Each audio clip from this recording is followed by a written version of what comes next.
Boa noite, meus irmãos e irmãs conectados. Sejam todos bem-vindos, principalmente aos nossos irmãos que consultam nosso canal lá no YouTube. Eu diria que é boa noite, bom dia, boa tarde. Sejam todos bem-vindos mais uma vez. Centro Espírita Caminhando para Jesus. São 70 anos de luz, 70 anos de vida, 70 anos de pão espiritual. Bom, para começar a nossa reunião, a gente precisa harmonizar nosso ambiente e pedimos para o irmão Luiz Guimarães fazer a prece de abertura dos nossos trabalhos. Por favor, senhor Luiz. Boa noite, meus irmãos. Que a paz de Jesus permaneça em cada um de nós, encarnados e desencarnados. Que tenhamos a graça do Pai misericordioso de uma noite de bênçãos, de luz, de harmonia, para que possamos nos debruçar mais uma vez na doutrina dos Espíritos, que nos renova, nos consola, nos redime e nos mostra o caminho da redenção, o caminho que Jesus nos deixou, a verdade e a vida. Que sejamos todos abençoados e que o nosso irmão que fará uso da palavra seja devidamente instruído para nos tocar o coração e a alma com sua mensagem do Evangelho de Jesus. Em prece, devolvo a palavra ao nosso irmão Rildo, para que dê por iniciar os trabalhos da noite, na santa e divina paz. Jesus amado, e assim, com essa prece maravilhosa de abertura, pedimos a permissão para darmos como iniciado o trabalho da primeira parte desta noite. Bom, hoje teremos a nossa 78ª palestra. Tá? Hoje o nosso colaborador, que vai contribuir conosco, o nosso facilitador Júlio Galamba, nos trará aquela pergunta, né, aquela questão que diz: não sabe a vossa mão esquerda o que der a vossa mão direita. Se não me falha a memória, acredito que esteja no capítulo 13 do Evangelho segundo o Espiritismo. Nós temos essa grande parábola, não é? Que Jesus nos trouxe como ensinamento. Nosso irmão irá falar exatamente sobre isso, né? Uma das maiores parábolas, assim dizendo, né? E reforçará também, né, a grande caridade moral, né, que exprime o ensinamento do Evangelho de Jesus. Né? E assim, passo a palavra ao nosso irmão Júlio Galamba, que é trabalhador da Casa dos Humildes, que fica lá na Casa Forte. E eu peço a você, Júlio Galamba, boa palestra, seja bem-vindo. Obrigado, meus irmãos, obrigado. E com muita alegria que eu recebi esse convite, essa oportunidade de estarmos reunidos em nome de Jesus, em torno do seu Evangelho, para poder fortalecer a nossa fé e a nossa caminhada. Que Jesus abençoe esta casa maravilhosa, caminhando para Jesus, e a todos os trabalhadores, né, que estão sempre dispostos a levar o consolo e a esperança aos aflitos que batem na sua porta. Eu sou Júlio Galamba, como já foi dito pelo nosso irmão, né, colaborador da Associação Espírita Casa dos Humildes, onde nós temos lá em Casa Forte um abrigo de vovozinhas, e as portas, né, atualmente estão abertas virtualmente, mas logo, logo estaremos todos reunidos, nos abraçando, né, e trocando essa energia maravilhosa. E agora nós temos uma importância bem maior, todos nós, né, frequentadores, trabalhadores, porque os nossos lares agora se tornaram a extensão do salão, né, principalmente na noite de hoje, né, da nossa casa, caminhando para Jesus. E a espiritualidade, ela irradia para todos os nossos lares. Todos os nossos guias espirituais estão conectados e todos estão recebendo as bênçãos uníssonas, abençoando o nosso lar, nossos familiares e o nosso ideal de nos tornarmos instrumentos nas mãos de Deus. Bom, hoje nós vamos abordar uma passagem do Evangelho de Mateus, no capítulo 6, versículo de 1 a 4, que foi inserido pelo senhor Kardec no capítulo 13º do Evangelho segundo o Espiritismo.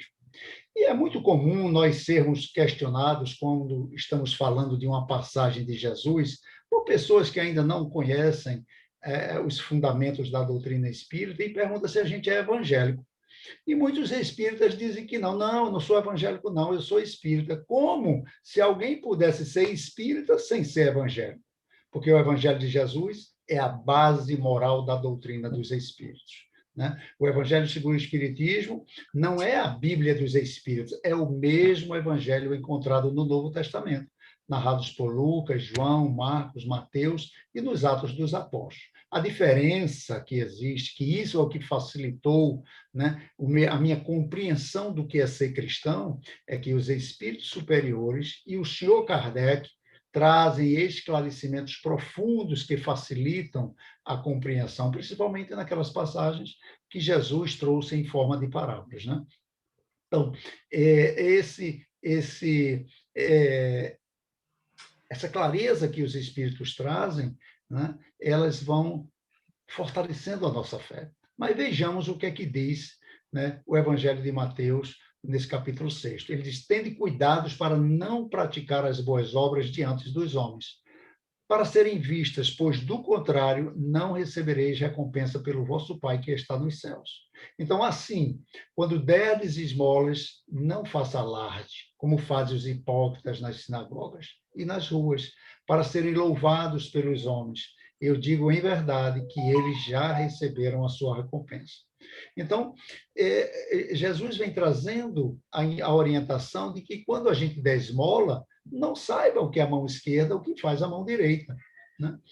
A fim de que essa esmola fique em segredo, porque o nosso Pai vê tudo que se passa em segredo, e nós vamos receber a recompensa, porque é justo que quando a gente plante uma semente, a gente colha o fruto. Então, é interessante observar que o senhor Allan Kardec, ele insere esse capítulo exatamente entre o capítulo Amai os vossos inimigos e honrar vosso pai e a vossa mãe. Porque esta é mais uma passagem associada ao Sermão do Monte, as bem-aventuranças, onde Jesus dita normas de condutas de como seguir a lei divina, se nós estamos seguindo ela com práticas exteriores, onde nós exercemos também e buscamos mudanças exteriores. Então, o Sermão do Monte é um convite a essa mudança interior, no nosso padrão de sentimentos, né? Justificando nos atos, né? Na nossa própria consciência, porque é lá onde estão inseridas as leis de Deus. Então, não deixar que a mão veja o que a outra faz é algo em que nós devemos sentir e não apenas praticar. Porque quando se ama um inimigo, ou seja, se deseja o bem a ele, né, e não o mal, é um ato de caridade pura. É um magnífico exemplo de dar com uma mão sem que a outra veja.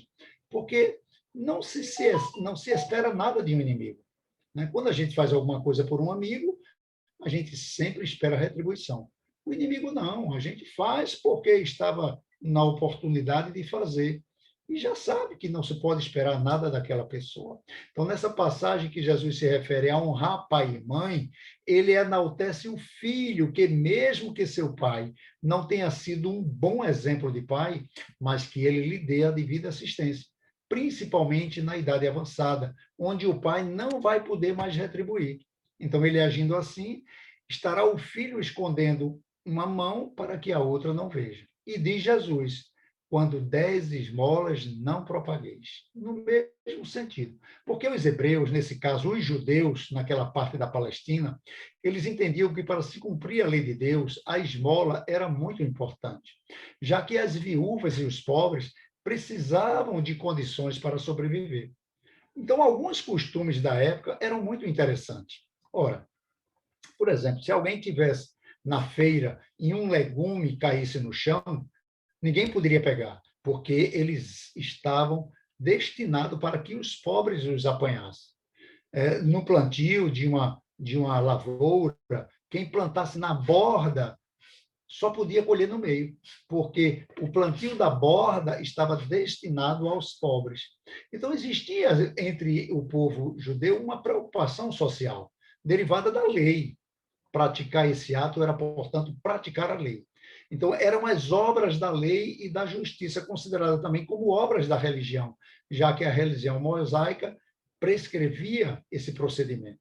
Quando Jesus diz, aprendeste que foi dito, eu, porém, vos digo, ele estava falando da interpretação do evangelho.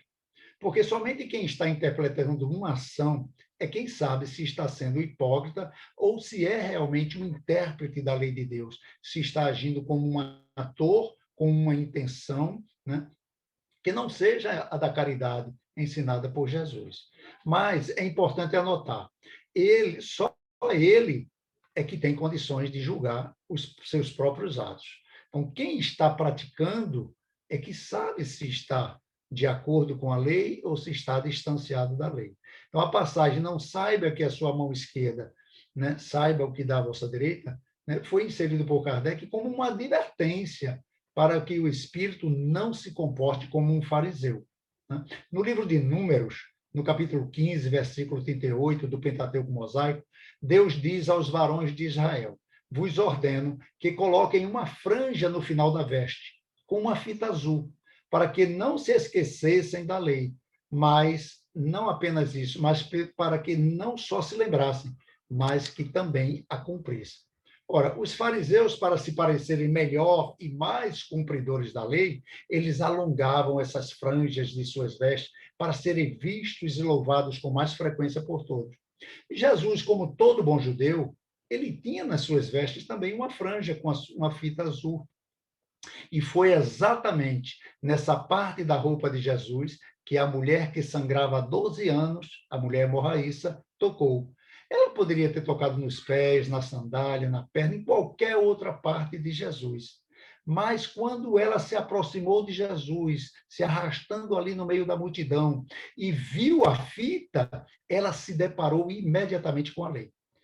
E como se considerava, ela se considerava uma fora da lei por ter sido escarnecida, estarem sofrendo toda aquela doença que a tirava da sua tranquilidade, ela se considerava uma impura.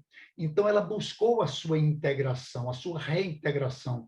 Então, na atitude de buscar em si mesma a causa de suas dores, ela se esforçando para se ajustar, foi exatamente nesse esforço e no reconhecimento que levou Jesus a dizer, a tua fé te curou. Então, ela não simplesmente chegou lá e tocou na roupa de Jesus. Não é esse milagre, não. Houve todo um movimento, né? Uma intenção, uma busca, na certeza de que existia uma lei que poderia libertar. Porque Jesus passava com seu magnetismo essa lei de amor. Então, fez todo o seu ato em silêncio, para não chamar atenção e ser vista como sendo uma merecedora do amor do mestre. E foi o próprio mestre que a buscou e disse, filha, tem de bom ânimo, a tua fé te curou. Então, muitos trabalhadores da seara do Cristo são condenados pela divulgação que fazem das suas tarefas evangélicas. Né? São vistos como vaidosos, orgulhosos, como se estivessem mostrando com uma mão o que a outra faz. Ora, a divulgação não é condenável, desde que o seu fim não seja o de receber louvores, elogios pessoais, e sim motivar os outros a essa prática tão saudável e necessária para o alívio de todos nós. Né? Mas só vai saber aquele que está fazendo. Então, não adianta a gente dizer fulano é vaidoso, fulano é orgulhoso, só quem sabe é ele. Eu só saberia se ele é orgulhoso se os meus neurônios estivessem ligados no neurônio dele, se meu sistema nervoso estivesse conectado com o sistema nervoso dele. Aí sim, eu estaria sentindo, né? Como um médium, o que ele está sentindo também. Então, somente esse vai saber se a consciência é que vai advertir se está agindo de acordo com os princípios recomendados por Jesus, né? Que diz, quando, pois, deres esmolas, não façais trocar a trombeta diante de ti, mais uma vez, como fazem os hipócritas. Então, Jesus, ele não disse que o bem não deve ser propagado. Se o sentido fosse ele diria: quando fizeres algo com a mão esquerda, não permita que a mão direita do próximo saiba o que tua mão esquerda fez. Mas de quem são as duas mãos da passagem do Evangelho de Mateus? Da mesma pessoa. Ou seja, que a tua mão direita não saiba o que a tua mão esquerda faz. Em verdade, o que Jesus diz é que nem a pessoa que está praticando o bem, ela saiba. Ela não tem a ciência de que está fazendo uma coisa boa, ela está fazendo naturalmente. Não é assim, eu agora vou praticar a caridade, eu agora... Não, é uma prática natural. Não está fazendo favor a ninguém, porque nós vamos ter um dia que de nós só vai sair o amor incondicional. Mas, enquanto isso, a gente tem que estar nesse orar e vigiar, né? Porque, por enquanto, a consciência tranquila, porque eu estou fazendo bem, né? Então, a minha consciência ela estará sabendo o que a minha mão está fazendo. Então, eu estou tranquilo, porque eu sei que eu estou fazendo algo de bom. Então, eu não estou esperando nada de troca, porque eu não sei fazer outra coisa. Mas, quando fazer o bem for algo natural, tão simples, que nós nem percebamos, aí sim, nós estaremos fazendo com uma mão o que a outra não estará percebendo. Ser natural nas ações é agir sem ter ideia de como se processa o ato. Tipo, quantas vezes bateu o meu coração? Quantos passos eu dei para chegar hoje até aqui, para me reunir com vocês, né? Mas, se enquanto nós estivermos contando, fazendo estatísticas, nós não estaremos caridosos, né? Então, o sacrifício da gente se reunir e ligar computador, né, de mandar mensagens para as pessoas, por dar um trabalho, não dá trabalho nenhum quando se faz as coisas por amor. É um prazer, é uma alegria enorme. Então, parece que eu estou dentro de casa. Isso, né, a gente sabe que isso vai acontecendo naturalmente. Porque eu não sei se acontece com vocês, mas só respondam para si mesmo. É um exercício individual. Mas que já não foi abordado na rua, num sinal, ou dentro de um ônibus por um pedinte e disse: desculpe, eu estou sem moedas. Né? Ora, e a ajuda só pode ser em moedas? Então, se nós somos espíritas, somos cristãos, somos evangélicos. Portanto, tudo quanto querereis que as pessoas vos façam, assim fazei vós também a elas. Pois esta é a lei e os profetas, que está lá em Mateus, no capítulo 7, no versículo 12. Então, é dar o que eu estou à disposição para dar. Pode ser um sim e pode ser um não, contanto que os dois sejam com amor, com carinho, com atenção, com respeito. Não é? Não importa o que a gente vai dar, mas que vá com sentimentos. Não agimos assim porque ainda temos uma mão que cobra direitos e necessidades do próximo. Né? Às vezes você dá até um farnel para alguém, um pedinte na rua, e a pessoa pega e sai, puxa, a pessoa nem agradeceu. Ora, se eu espero o agradecimento, eu estava querendo um pagamento. Vá com Deus, seja feliz, né? Porque a gente não conhece o que está se passando no coração daquele irmão. Então, uma prece por ele, a mais ainda. Né? Então, ainda vamos precisar ouvir centenas de vezes a mesma orientação do Mestre Jesus a respeito do despreendimento das coisas materiais e até do supérfluo. Né? Porque tanto um quanto o outro é preciso esse despreendimento. Então, se eu preciso estar preparado para doar o supérfluo, quanto mais doar o necessário. Então, para se ter uma ideia, quando nós vamos separar algumas roupas para doar, Ave Maria, é uma dificuldade imensa. Nós arrumamos essa foi mamãe que me deu, essa foi do noivado, essa foi a primeira roupinha do meu filho. O cara já está com 25 anos e a roupinha ainda está... Nem nos lembramos dos bebês que chegam no mundo sem o mínimo necessário. Ainda bem que existe espalhado o mundo afora, né? As colmeias fraternas. Na nossa casa nós temos as abelhinhas que fazem enxovais, né? Quase toda casa espírita tem, né? Porque alguns trabalham com idosos, outros trabalham com crianças, outros trabalham para ajudar a outras casas. Né? Então, são um auxílio de incansáveis outras, que trabalham, às vezes, anonimamente, né? Ensinando trabalhos manuais, as próprias gestantes fazem o enxoval. Né? Então, esses espíritos que estão reencarnando, eles já começam ali no ventre da mãe a sentir o amor, a presença da caridade. Né? Então, enquanto nós estivermos cobrando ingressos para fazer a caridade, né? Nós estamos querendo mostrar a nós mesmos que temos o controle e exigimos a atenção e a obediência de quem busca em nós os suprimentos da sua necessidade. Esse ingresso, às vezes, não é um ingresso monetário, não, mas são algumas exigências para quem tem perturbado, né, com ideias suicidas, que não conhece a doutrina, e às vezes, quando se depara, né, diferente de quando hoje eu entrei no Caminhando para Jesus, que me sentia abraçado por todos, às vezes é tanta placa de não pode isso, não pode aquilo outro, que a pessoa fica assustada. Né? Então, graças a Deus, em todas as casas que a gente tem aparecido, né, esse cuidado na recepção, porque é o primeiro sinal. Às vezes não vai ser nem a palestra que vai motivar a pessoa a continuar na casa espírita. É como ele foi recebido pelo primeiro trabalhador, pela atenção que deu, pela escuta, né, pelas orientações que foram dadas, né, com paciência, com critérios, né, sem esperar que ele retribua lá na frente, mais cedo ou mais tarde. Então, o ingresso cobrado nas casas de assistência social, muitas vezes, é exigir que a pessoa, antes de receber o prato de sopa, escute uma palestra, né, de 15 minutos, de 20, de 30, de 1 hora. Né? E que muitas vezes a pessoa não está com tanta fome, está com tanto despreparo, que não vai absorver nada. Porque o objetivo maior, né, é apresentar o Evangelho de Jesus, para que o espírito se sinta saciado. Aquela água que Jesus disse, quem beber da minha água jamais sentiu sede.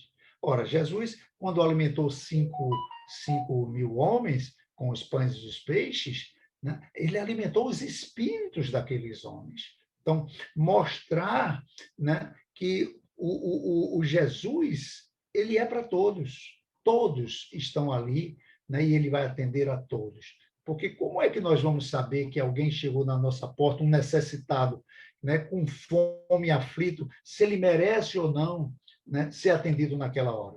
Né? Porque ele sequer está em condições de assinar a palavra. Né? Então, alguns dizem, não, um momentinho, no final da palestra eu lhe atendo. E a pessoa já chegou ali no seu limite de paciência. Né? Então, ele vai ficar mais 40 minutos, 50 minutos, e às vezes o outro tem um outro chamado, e depois chega para ele e diz, não, olha, vem aqui amanhã eu lhe atendo com mais calma. Então, essas coisas, dentro das nossas casas, nós temos que estar sempre nos policiando, porque a gente cobra moedas, né? Que não são moedas materiais, mas a gente exige, às vezes, né, de quem está passando por necessidade, a compreensão de nossa situação. Nós é que temos que compreender eles. Né? Então, justificando não dar atenção imediata por não ter tempo, porque tem outras tarefas a fazer. Então, isso termina sendo uma falta de caridade. Então, precisamos entender que existem pessoas que não merecem realmente todo aquele tempo, mas eles precisam, são necessitados, necessitam mesmo, estão aflitos. Então, certa ocasião, Jesus viajava com seus apóstolos para Jerusalém, né? Ele estava entre a Samaria e a Galileia, e ele entrou numa aldeia. Ao reconhecê-lo, 10 leprosos foram ao seu encontro, mas temerosos, né, em virtude da sua condição de doentes, ficaram de longe. A lepra era uma doença terrível, não tinha cura, né? E todos temiam pelas suas consequências, né? Pelas duras leis que obrigavam os doentes a serem afastados de suas famílias, porque eles eram considerados impuros. Os pobres enfermos sabiam que não podiam se aproximar de Jesus. Ah, que dúvida cruel. Né? Mas eles sabiam que no profeta residia a esperança de ficarem curados. Então, mesmo à distância, eles começam a chorar e a gritar, implorando: Mestre, tem compaixão de nós. E Jesus, que os vira e, sem se aproximar para não constrangê-lo, disse: Vão, mostrem-se aos sacerdotes, né, para que eles anotem no livro da vida. Mais tarde, apenas 10, né, dos 10, apenas um retornou. Enquanto os outros foram fazer o quê? Foram comemorar com as famílias e com os amigos a sua bem-aventurança, a sua conquista pessoal. Porque Jesus não apenas os cura, mas lhes devolve a dignidade. Né? Porque, ao se apresentarem aos sacerdotes, eles seriam reintegrados no livro da vida, já que os leprosos, para a sociedade, eles estavam mortos. Então, quando Jesus distribui pão e peixes, ele não diz para os discípulos distribuírem apenas com os que ouviram o sermão. Ele disse, vai, dai vós mesmos a ele os pães e os peixes. Então, todas as atividades servem como um instrumento do nosso crescimento interior. Uma ação, mesmo que sendo importante, se não estiver auxiliando ao nosso progresso de transformação moral, ela perde o sentido, né? Ela perde o seu sentido evangélico. E o senhor Kardec era muito preocupado com essa conotação, né? No Livro dos Espíritos, na Lei de Sociedade, ele diz: nenhum homem dispõe de faculdades completas. E é pela união social que eles se completam uns com os outros, para assegurar o seu próprio bem-estar e progredirem. Então, eis porque, tendo necessidades uns dos outros, são feitos para viver em sociedade e não isolados. Né? Então, a caridade pura, ela deve ser feita com pureza de sentimentos. E acrescenta, quando houver uma pessoa passando por necessidade, enquanto tiver uma pessoa passando por necessidade, a sociedade estará em débito e, ao quitá-la, apenas vai zerar a conta. Portanto, de nada deve se vangloriar. Né? Nós, espíritas, temos consciência de que estamos residindo num planeta de prova e expiação. Estamos trazendo o nosso passado para ser reajustado, para ser organizado. Né? Estamos colhendo nessa atual encarnação o que nós plantamos. E, ao mesmo tempo, estamos plantando para colher nessa e colher nas próximas. Então, dentro dessa clareza, nós não podemos exigir nem de nós mesmos, porque já entendemos a nossa classificação na escala espírita, qual é a nossa situação. Então, não exigir de nós virtudes que ainda não temos, né? E muito menos dos outros. Então, quando nós estivermos olhando para alguém com um olhar que não seja tão caridoso, que nós possamos dirigir esse olhar para nós mesmos, para ver se não encontramos em nós mesmos aquilo que nós estamos enxergando no próximo, não é? Que Jesus tratou muito bem na parábola do argueiro e da trave no olho. Então, como exemplo de humildade, o Evangelho nos coloca Maria de Nazaré. A nossa mãe querida, apesar de investida de mãe do Cristo de Deus, ela se apagou para que a glória do seu filho fosse justificada com o passar do tempo. Né? O nosso irmão maior, Jesus. Né? Porque se ela continuasse, depois da partida de Jesus, a pregar o evangélico, né? Como um apóstolo andando por todas as cidades, né? Os ensinamentos de Jesus teriam sido desvirtuados para ela. Mas ele era o Messias, ele era o filho amado, né, nosso irmão maior, que veio trazer a boa nova.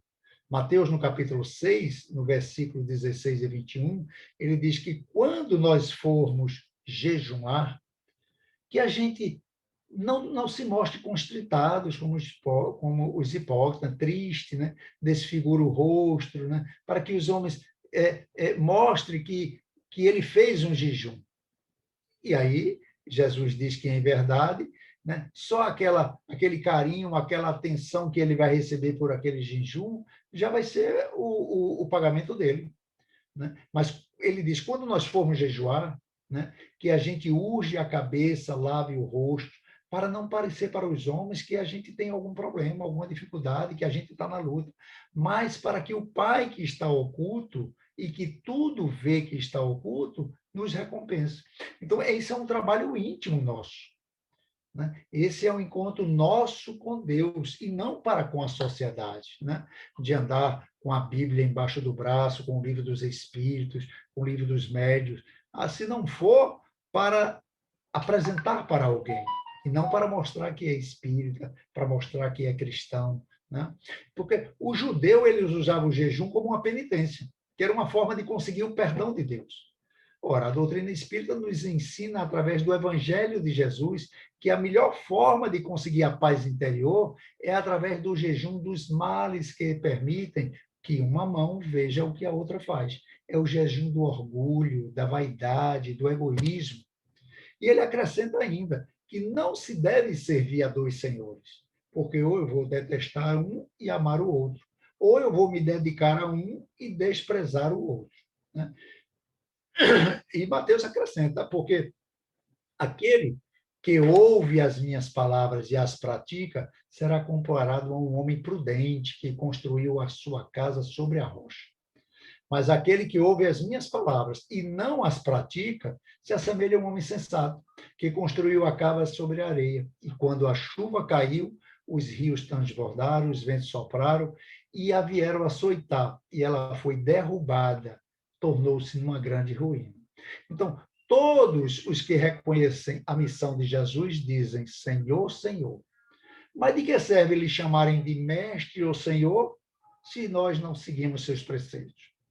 Então, esse é um trabalho do cristão espírita, focar em si o esforço para podermos nos enquadrar dentro dos dizeres que o Sr. Allan Kardec deixou bem consolador para nós. Reconhece-se o verdadeiro espírita pela sua transformação moral.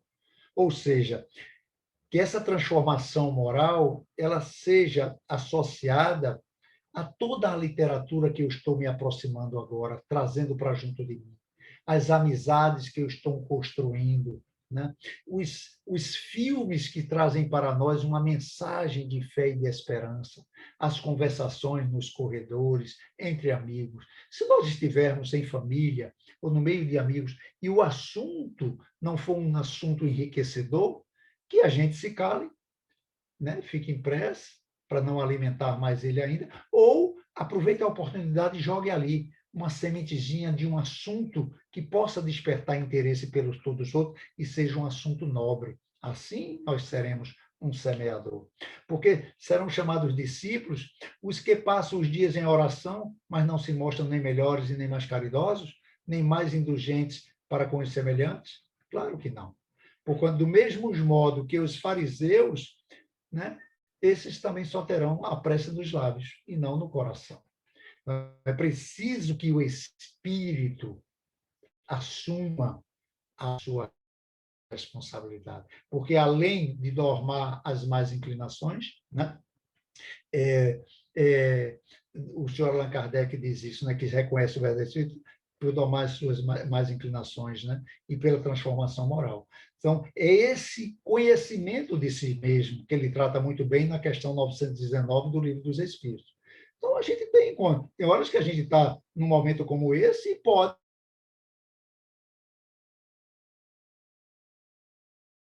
pensamento negativo é natural para espíritos imperfeitos.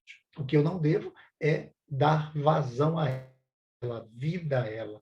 Né? Às vezes a gente está numa palestra edificante, né? Possa ser até que o assunto não esteja sendo bem colocado, com clareza, com motivação, e aí eu pego o celular e fico distraído no Zap, no Instagram, no Facebook, ou seja, né?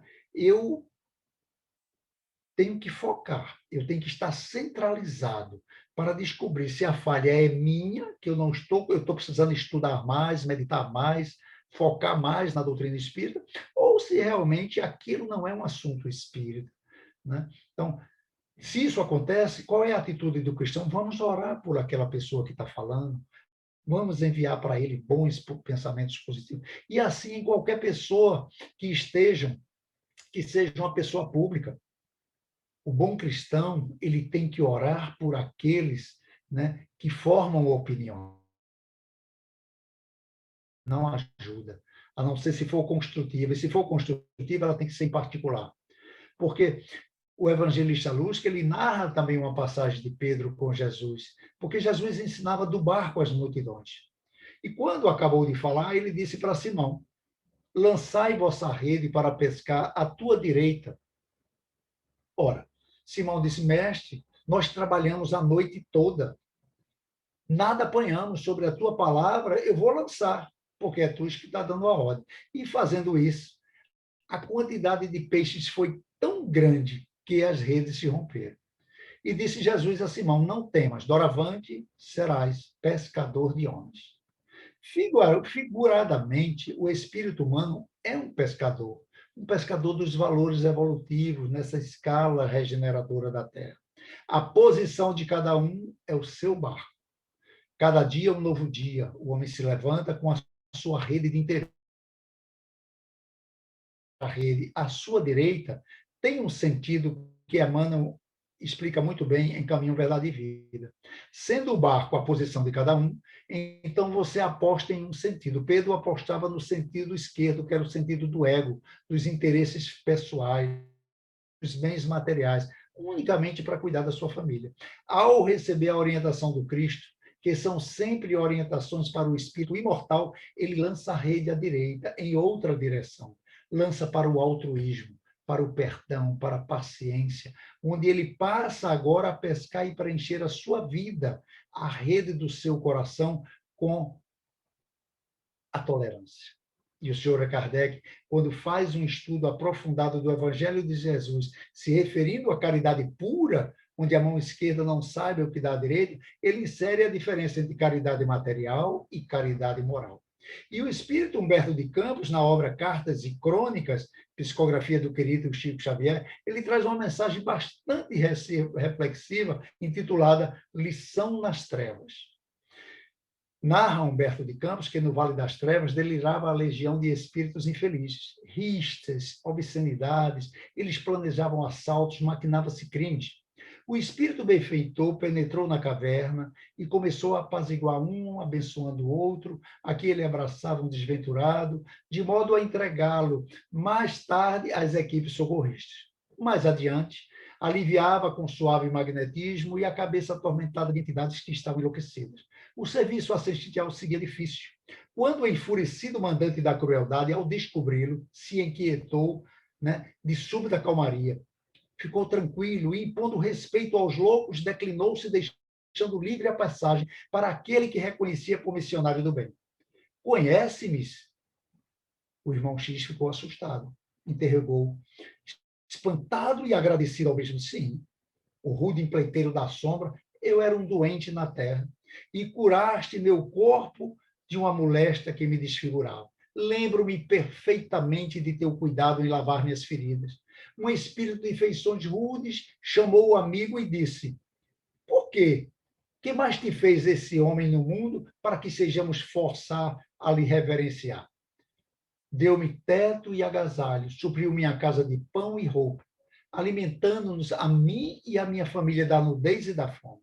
Muitas vezes dividia comigo o que trazia na bolsa, entregando-me abençoado dinheiro para que a penúria não me arrasasse. O espírito benfeitor, encorajado pelo que eu via, indagou ele com humildade: meu irmão, nada fiz senão cumprir o dever que a fraternidade me impunha. Entretanto, se te mostras tão generoso para comigo em tuas manifestações de reconhecimento e de amor que reconheço não merecer, por que te entregas assim à obsessão e à delinquência? O interpelado pareceu sensibilizar-se, meneou a cabeça tristemente e explicou: em verdade, és bom e amparaste a minha família, mas não me ensinaste a viver. Emmanuel, em Fonte Viva, ele traz exatamente isso, Porque nós temos que dar o pão, mas nós temos que dar também o coração. Não só dar o peixe, mas dar também a vara. E esse é o papel nosso, que com muito esforço nós estamos na luta, na nossa guerra interior, de falarmos de Jesus, falar do amor, falar da caridade e, com muita dificuldade, praticá-la. Porque sem a prática nós não poderemos ser vistos verdadeiramente como cristãos. Emmanuel em Fonte Viva, através do querido Chico Xavier, ele traz a palavra do Senhor, está sempre estruturada de luminosa beleza, que nós não podemos perder de vista. E ele tem um capítulo chamado o capítulo da esmola, que é a recomendação do mestre dentro da narrativa de Lucas, que merece que a gente veja alguns apontamentos muito especiais. Da esmola do que tiverdes. Porque dar o que temos é diferente de dar o que detemos, que é exatamente o que o irmão Humberto de Campos, ele dava o que ele tinha. Porque a caridade sublime, em todos os aspectos, sobre os quais se nos revela em circunstância alguma, devemos esquecer a abnegação admirável daqueles que distribuem pão e agasalho. Distribui remédio, distribui socorro para o corpo, aprendendo a solidariedade e ensinando ao mesmo tempo. Agora, é justo salientar que a fortuna ou a autoridade são bem que detemos provisoriamente na marcha comum de nossa vida. Que nos fundamentos substanciais da vida, elas não nos pertencem. Nós chegamos nus e vamos voltar nus. Então, nada disso não nos pertence.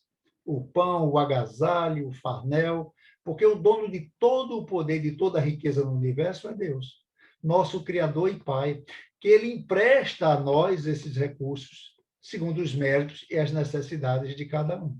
Então, seria mais ou menos como se alguém batesse na nossa porta pedindo um auxílio, né? Aí bate palma, chega lá, e aí alguém da família vai ver, né, um dos filhos, seja lá quem for, e sem pedir permissão, ele vai lá na despensa, retira mantimentos e doa para quem está pedindo. Ora, os mantimentos não eram dele. Eles tinham um destino específico estabelecido para as necessidades de um período de tempo, né? Que é exatamente o que ocorreu no Fortúnio Oculto, que o Sr. Kardec lança no Evangelho segundo o Espiritismo, né? Onde uma senhora distinta, acompanhada de uma jovem filha, vai visitar uma mãe que está com seus pequeninos passando dificuldades, porque o esposo está hospitalizado. Ninguém sabe o nome dela, mas na chegada dela ela é reconhecida, ela levava suprimentos e remédios. Mas, além disso, ao sair de lá, ela vai até o hospital levar notícias da família para o marido que está doente. Agora, a filha também quer fazer a caridade, mas a mãe lhe diz: o que é que tu podes dar, minha filha, se nada tens de teu? Se te entrego alguma coisa para dar aos outros, o mérito será de quem? Serei eu, na verdade, quem farei a caridade. E tu quem terás o mérito. E isso não é justo. Então, aprende a fazer as pecinhas, costura, né? As roupinhas, e assim, né, tu vai prover para essas famílias, né, alguma coisa de ti mesmo. E é assim que essa mãe, verdadeiramente cristã, vai formando sua filha nas virtudes ensinadas pelo Cristo. Ela é espírita? Que importa? Essa mãe está ensinando através do exemplo a beneficência que deve ser praticada, além da consideração e do respeito que todo ser humano tem o direito de receber, visto sermos todos criados por um Pai perfeito, em sabedoria, em amor e em justiça. Então, não nos esqueçamos, assim, as doações de nossas esferas íntimas e perguntemos a nós mesmos: que temos de nós próprios para doar? Porque mesmo agora, nesse encontro fraterno nosso, ninguém tem que agradecer a ninguém. E nós estamos aproveitando a oportunidade de coletivamente estudarmos.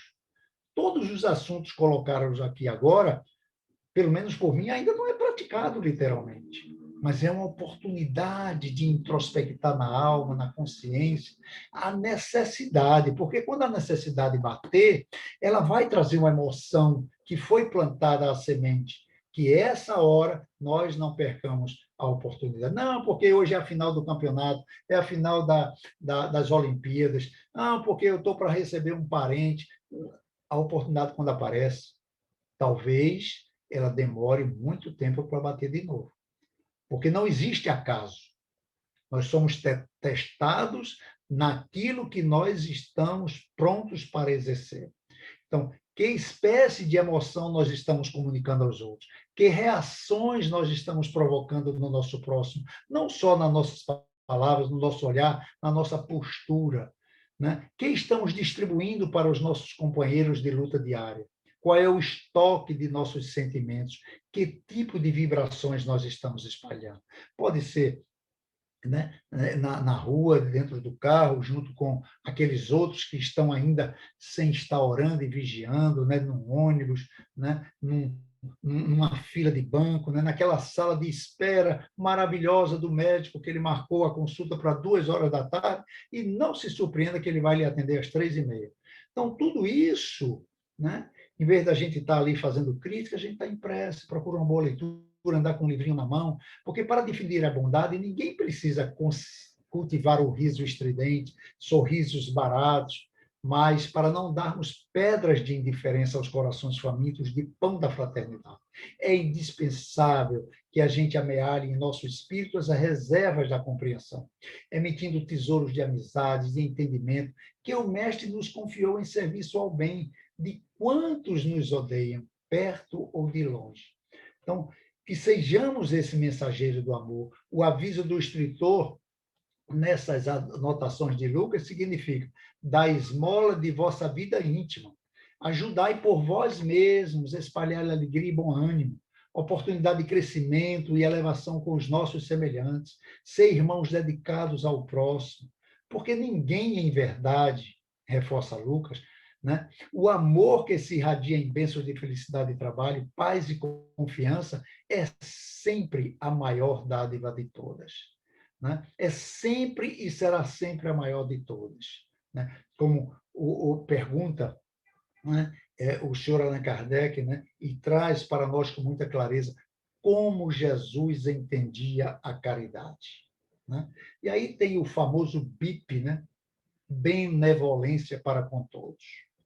Quando ele diz benevolência para com todos, o primeiro pensamento natural é com aquelas pessoas que fazem parte do nosso seio familiar, que muitas vezes são com eles onde nós temos a menor parcela de paciência.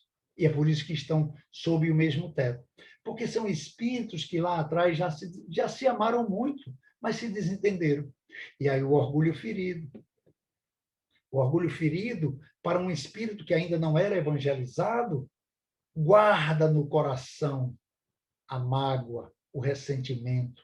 E lá na frente, sente dificuldade de amar, de tolerar, de ser paciente. Naquela obra Jesus no Lar, psicografia do nosso querido Chico Xavier, através do irmão Neo Lúcio, quando Jesus saía com os apóstolos, né, para divulgar a boa nova, cada um para o seu canto, a cada noite, aquele livro é fantástico.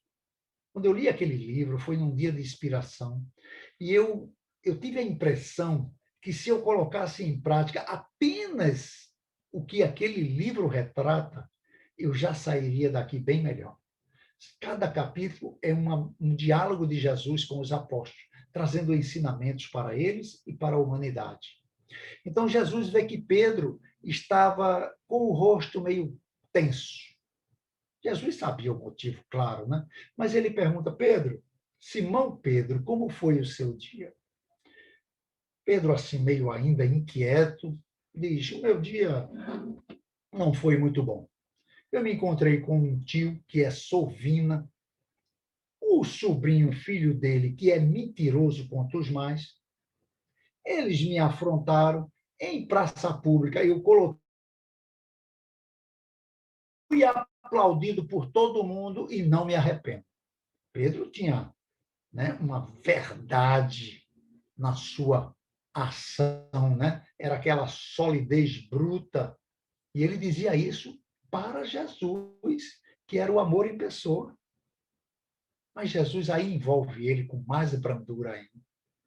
E diz: Pedro, sempre trazendo os elementos da natureza para tocar nosso coração.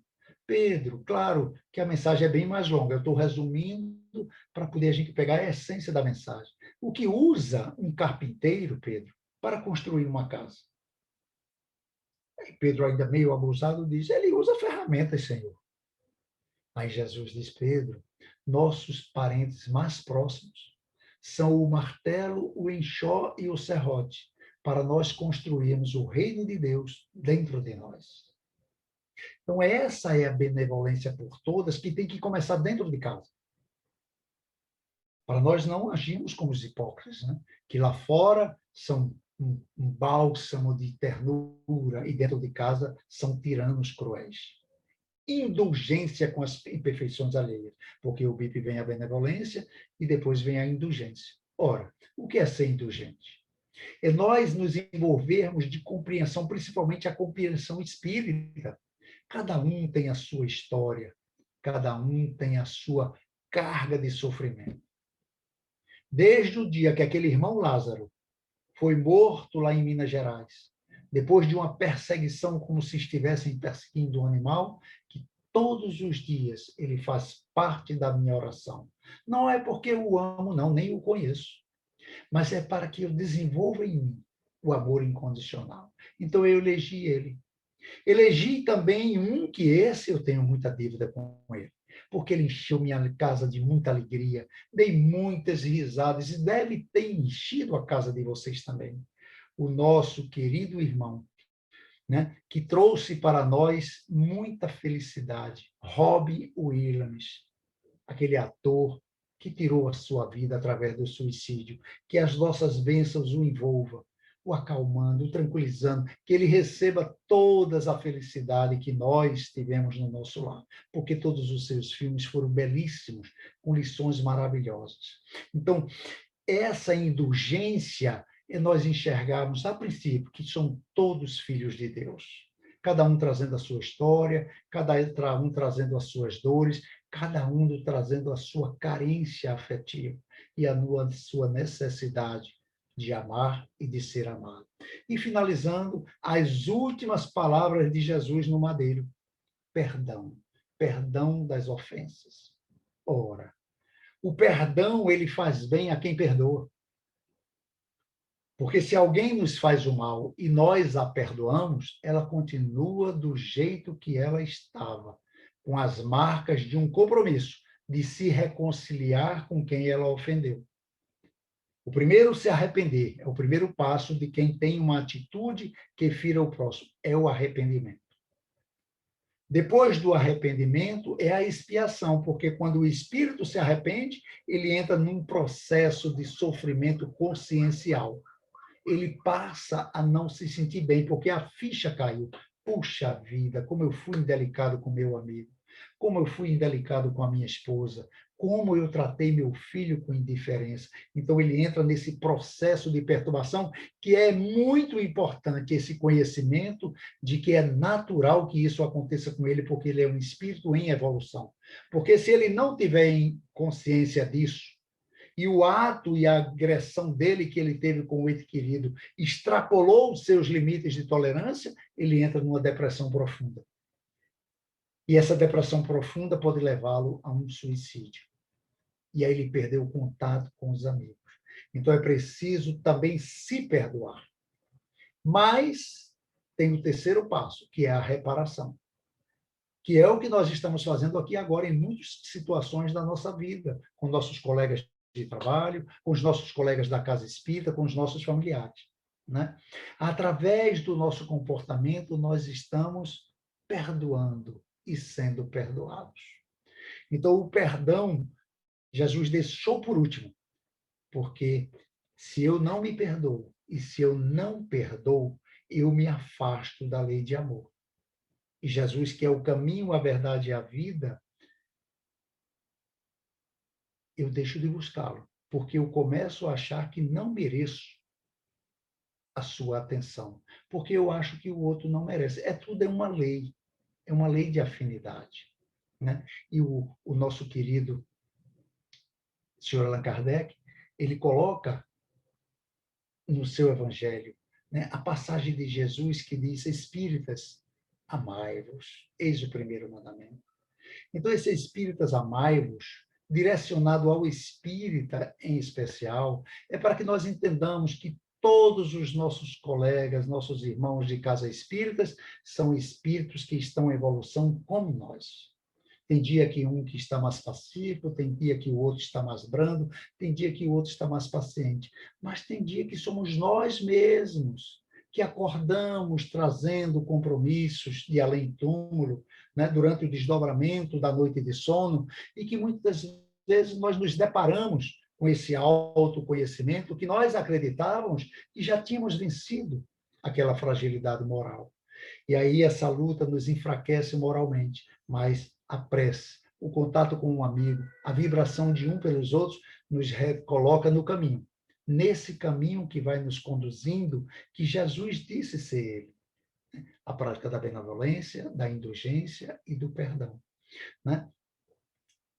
Para que nós possamos ter cada vez mais trabalhadores da casa se instruindo, porque esse é o segundo mandamento. Conhecereis a verdade e a verdade vos libertará. Nos libertar da ignorância, do medo de morrer, porque nós somos espíritos imortais. Somos espíritos que jamais perderemos a vida, jamais seremos enterrados, jamais iremos para dentro de um túmulo.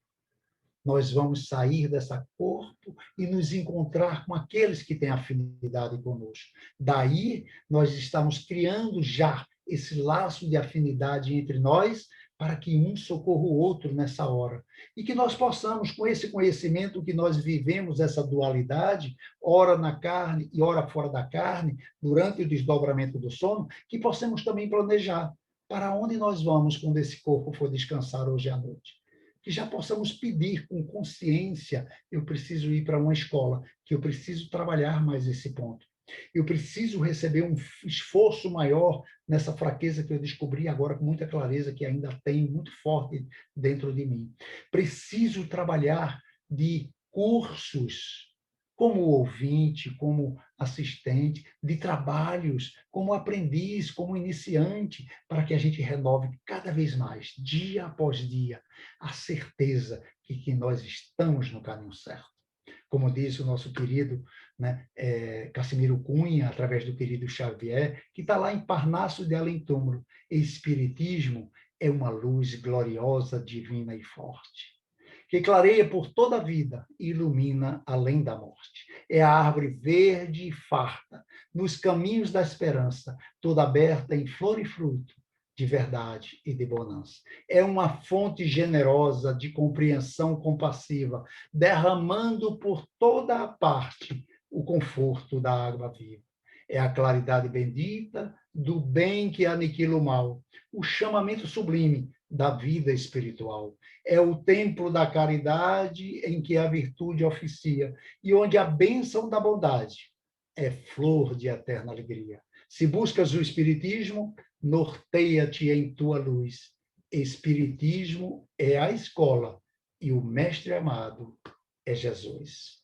Eu agradeço imensamente o carinho, as vibrações de vocês, senti o meu coração invadido pelas preces, pela bondade, pela caridade de todos vocês. Que Jesus abençoe o Caminhando para Jesus, todos os seus trabalhadores, seus dirigentes, que a equipe espiritual encontre em cada um servo do Senhor. Muita paz. Querido Rildo, tem mais alguma ordem? Tem mais alguma ordem? Muito obrigado. Nós é que agradecemos. O que você falou como instrumento emanado por Jesus, você falou tudo o que Jesus queria para este momento. Este momento é o que nós precisávamos escutar sobre essa mensagem tão linda. Parabéns, foi muito bacana, muito bacana. Que a mão esquerda não saiba que a dá à direita, né? Ou seja, a verdade da caridade é dar realmente sempre o que tem. Não busque dar aquilo que você não tem. Então, isso é o grande ensinamento. O livro que você falou, o livro debaixo do braço, andando pela rua, que adianta esse livro? Esse livro está fechado. O que importa desse livro são as palavras. E elas estão sendo praticadas, a consciência que deve dizer isso. Né? A caridade moral, a gente vê muito hoje, né? O pessoal publicando nas redes sociais, às vezes até tem um cunho muito positivo, que é para incentivar mais pessoas. Mas muitas vezes a gente percebe que é apenas um devaneio, é apenas para publicar que está fazendo algo, tirando aquela selfie inocentemente. Então, a gente precisa voltar para esse ensinamento que ainda hoje essa parábola de Jesus não é entendida por muitos e a gente precisa fazer com que eles entendam. A indulgência que tu falaste aí no final, fantástico, fantástico. Eu pensei muito também naquele irmão Lázaro que foi caçado como animal. Aquele irmãozinho que desencarnou, será que ele vai se regenerar? Não é? E o perdão incondicional, esse aí é o amor de Jesus. Muito obrigado. E agora eu vou pedir também para que você continue nos presenteando, né, com a harmonia desse ambiente, com a tua prece, para que a gente possa encerrar nossos trabalhos na noite. Com certeza. Então, vamos continuar nessa vibração, sentindo Jesus nos envolvendo, porque foi ele mesmo que disse, quando 2 ou mais pessoas estiverem reunidas em meu nome, lá eu estarei. Estar reunidos em nome de Jesus é estar reunidos em nome do amor, da paz, da paciência, da fé e da esperança. Jesus, amigo, mestre de amor, de bondade e de luz.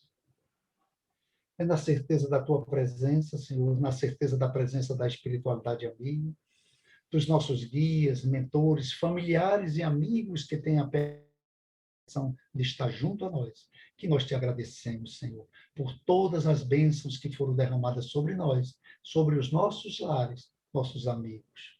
Mas nós te pedimos, Senhor, que essas bênçãos sejam dirigidas especialmente aos que estão aflitos, para os que te conhecem, Senhor, e não praticam os teus ensinamentos. Para aqueles, Senhor, que estão assumindo posições de comando no nosso planeta, nossos governantes.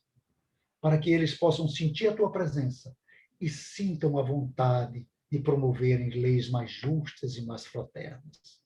Porque assim como nós, Senhor, eles também estão na sua luta pessoal. Que a coragem de enfrentarem desafios sejam para eles, Senhor, um ponto a ser superado na sua caminhada evolutiva.